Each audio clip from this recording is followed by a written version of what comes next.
Good morning, folks, and welcome to The Real Politic. So, my name is Sean, and I'm just going to give you the kind of everyday person's view on sort of political discourse in the UK and the world as I see it. I'm not a journalist, I'm not a politician. I was very, very briefly involved in politics a very long time ago, but I'm just a working guy, working in healthcare, got a mortgage, got 2 kids, probably a little overweight. So yeah, I think I'm probably Mr. Average. So there's 3 main things that are kind of going on just now. So, but the sort of, I'll come to that in a second, but the kind of political discourse in the UK over the summer has, and this is summer 2025 I'm talking about, has been, everybody's been basically losing their minds of where things are at just now. And we only had an election, we're only a year past the election where the Labour ousted the Conservatives that have been in the power for a long time. And there's 3 main things just now. It's Labour's leadership issues.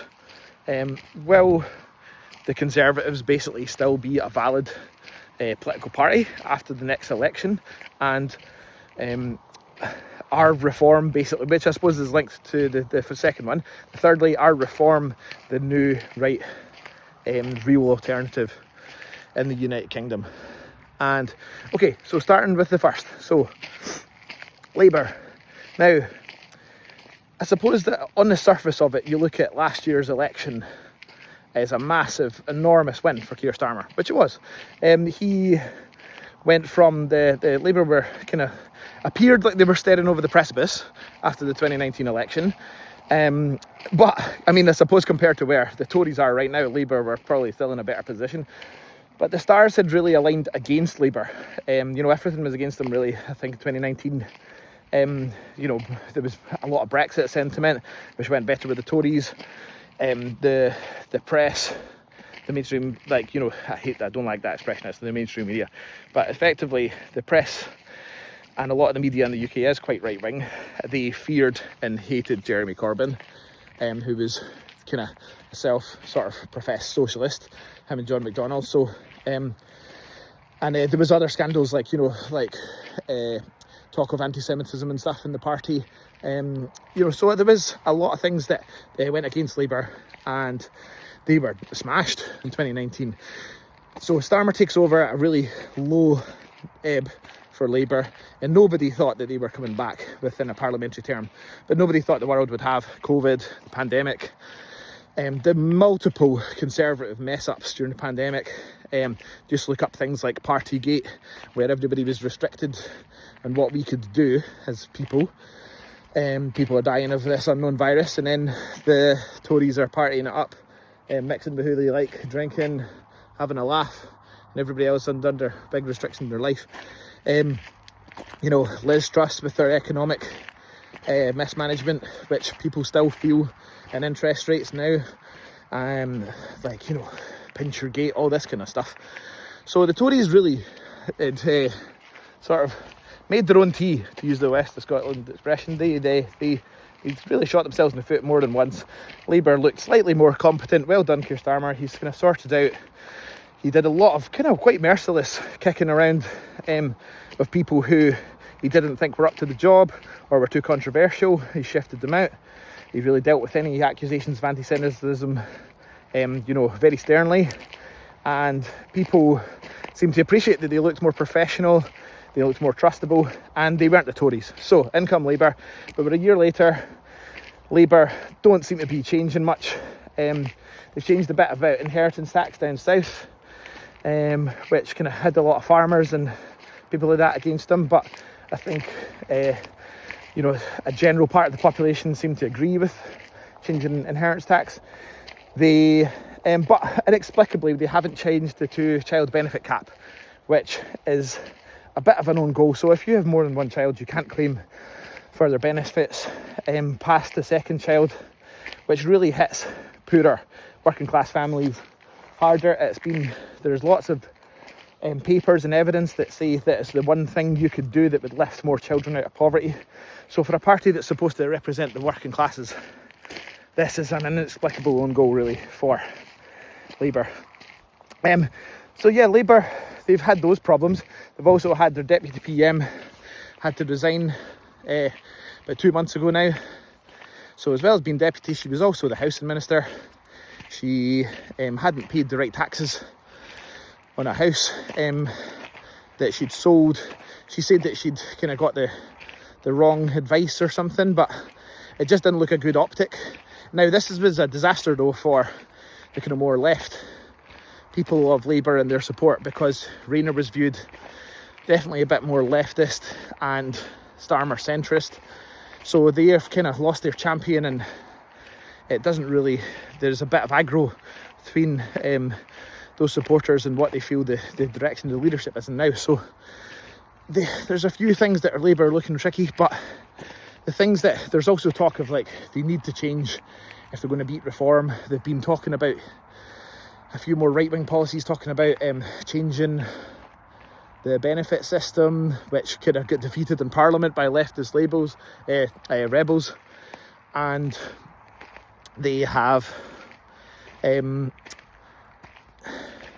been talking about like immigration reform and things like that to try and woo back some of their support that they're losing. So they're losing left-leaning voters to the Greens, which appear to be resurgent under their new leader Zach Polanski down south, and they are losing working class voters concerned about immigration to reform on the right. So, but the real big challenge for them is coming up in 2026. So as I record this is October, a very foggy October 2025. You might hear some ba's or moos as I'm in the fields here. But there's Scottish and Welsh elections coming up that the Labour are predicted to do particularly bad in. And you can obviously tell from my accent, I'm Scottish. The SNP have been slightly more resurgent than people gave them credit for a couple of years ago. They replaced the ineffective Hamza Yusuf, who was hamstrung by a lot of things that he just could not control. He kicked the Greens out of government, then realised he couldn't get anything done without their support after they turned on him. And you've now got the old salt John Swinney, who appears to be respected by kind of friends and foe, really. And he's a bit more bolshy about getting through things. He's talking about another referendum on independence, which Swinney has tended to avoid getting drawn into this debate, amusingly for SNP. But what this shows is the SNP are more confident, feeling a bit more up for the fight, and Labour are being pinched hard by reform in Scotland, which Scotland previously, a lot of people here seem to think we were reform proof, but I think the Hamilton by-election result where reform came third really shows that that's not the case. So Labour are not taking votes from the SNP in Scotland. They are losing votes big time to reform, and Labour are probably going to do very poorly here in Scotland. Wales I know less about, but I mean the previous reform leader in Wales was recently proven to have taken a bribe from the Russian state.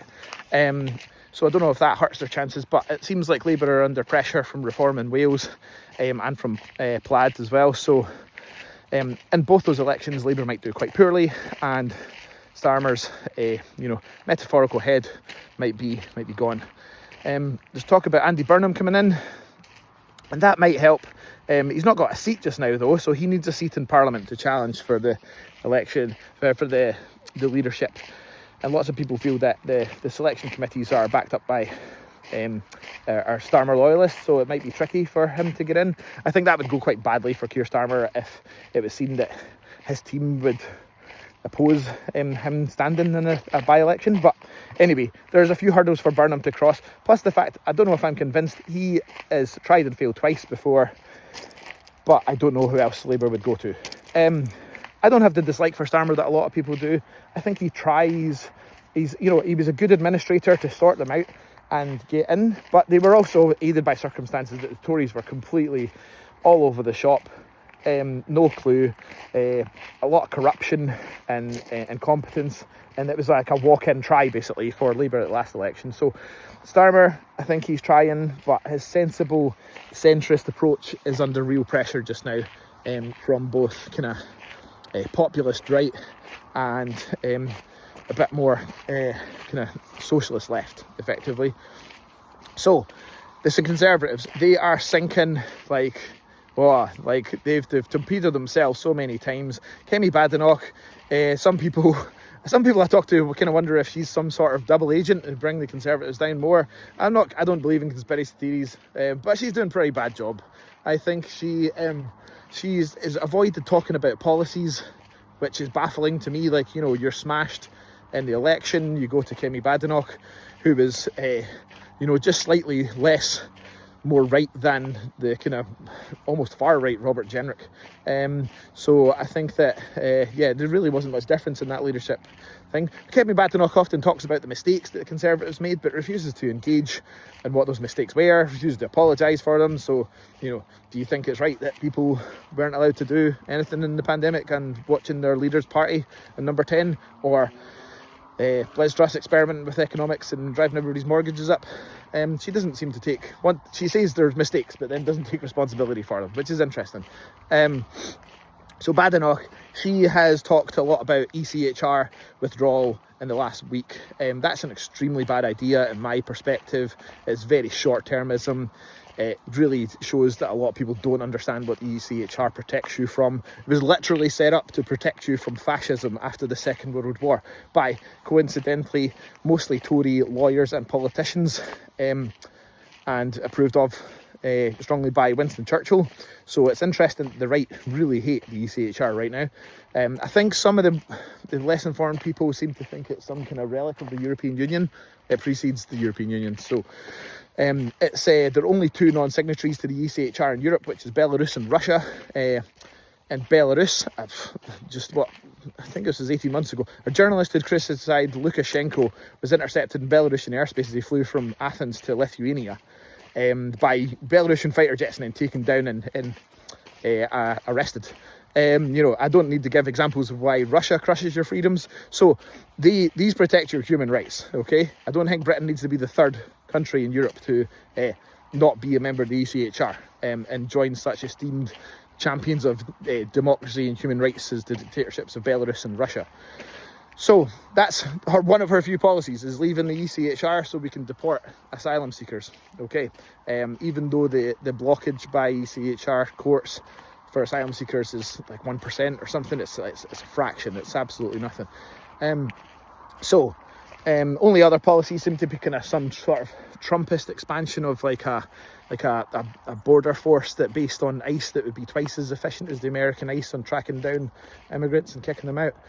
And there's talk, so that the Conservatives go from one blunder to another, real lack of leadership. I mean, she didn't engage with the farmers, but I talked about the inheritance tax from Labour before. The farmers protested about that. And if you're on the right, I think that that's something that really could have been jumped on. But that was maybe another shooting herself in the foot because she didn't. And who stepped in, who I'm going to talk about next? Farage and Reform. So they stepped in, Nigel Farage, the leader of the Reform Party, and they stepped in, showed some leadership. He had his flat cap on, dressed like a farmer. Farmers were loving it.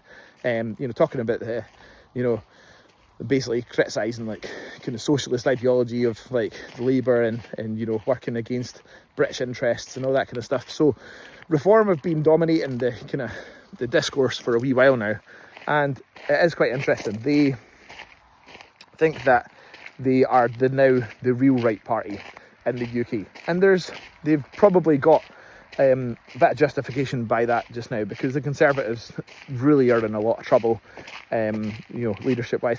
This is the thing. So Reform, if you don't know them, if you're watching this from outside UK, so the Conservatives are the traditional right-wing party of the UK, and Reform are arguably further, well, I think definitely further right.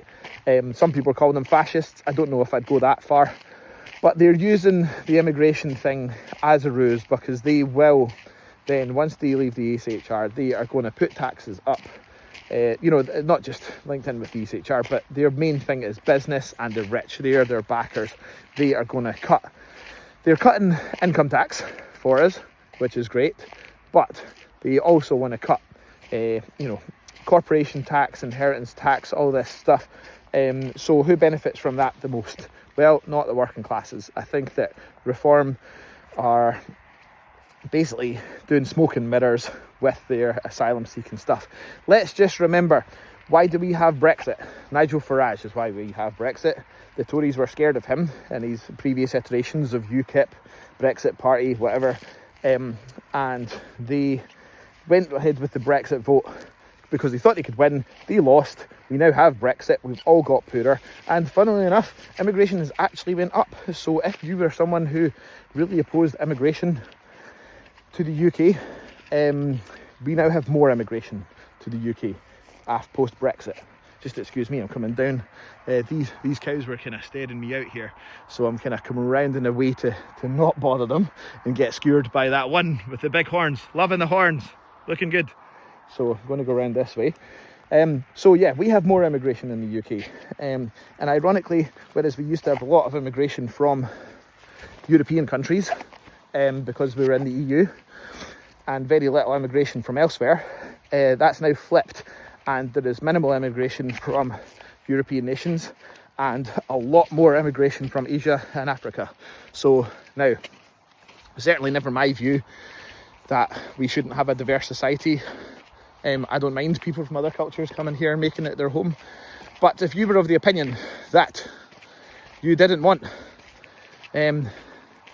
effectively people of other cultures coming here, you have swapped immigration from lots of white people to lots of brown people. So that's been an interesting change if you wanted to, keep a sort of European identity or whatever your motivations may have been. I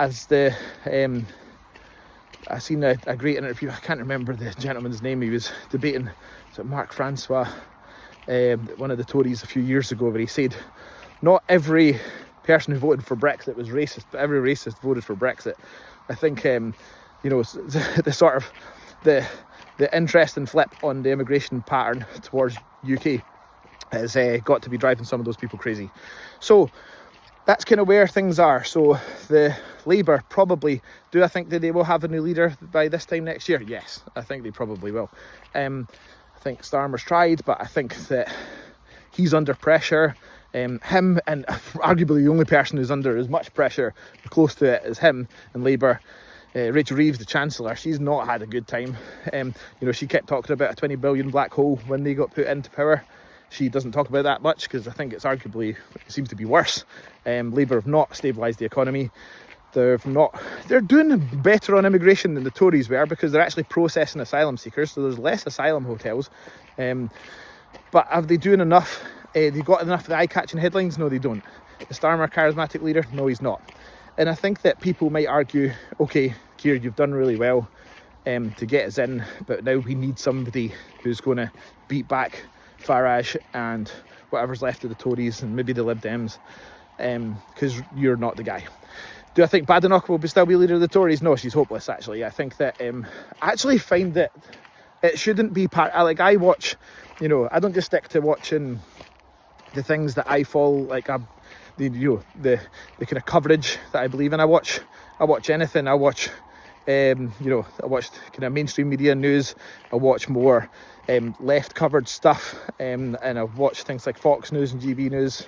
I will take things from anywhere, but I feel that it's almost a satire when Kemi Badenoch talks. I don't doubt that she was a talented engineer and she's a smart person, but she's really she thinks we're stupid. She thinks the people are stupid, and she thinks her voters are stupid, and she thinks people won't look into things and see the sort of the falsity behind a lot of the nonsense she basically doesn't really say anything. She avoids a lot of things, and then she seems to think that all that people on the right care about is chucking out immigrants, and I don't know if that's true, but I think there's probably more to it than that. And reform, will they be the main sort of opposition party, or possibly even in charge after the election? I think there's a good chance that. I don't think that they will form the government, but I think at the very least they will be opposition. Here's the thing, it's a caveat. If Nigel Farage is around, yes, then they have a real chance of forming the government and they have a charge of the opposition. If he is gone, if Farage disappears, the reform are nothing without Farage. He is the only thing that that unifies them. So they have useless Tories joining them almost daily, Like, you know, and I'm talking about our former Tories. So things like Nadine Dorries would be a prime example. She's the person who wanted to basically destroy Channel 4, you know, saying that they shouldn't be getting state money because they're overly critical of the government. Channel 4, despite being state owned or not, they don't get taxpayers' money. They exist off their revenue from advertising and commercial ventures. So she was culture secretary. She didn't even know that, and said that repeatedly in Parliament and at committees.